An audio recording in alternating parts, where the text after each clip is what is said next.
बघा आपण हरभरा केला.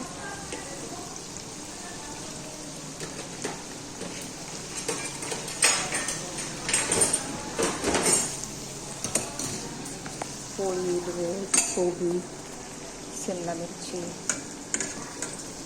आपण हा हरभरा कबाब बनवलेला आहे.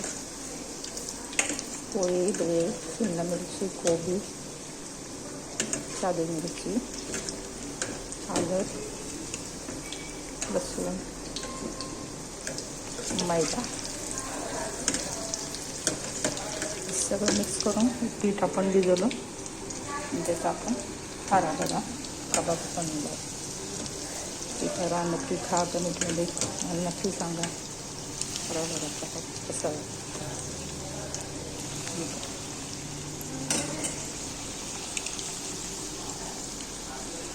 पण याच्यात पावभाजी मसाला पण केला.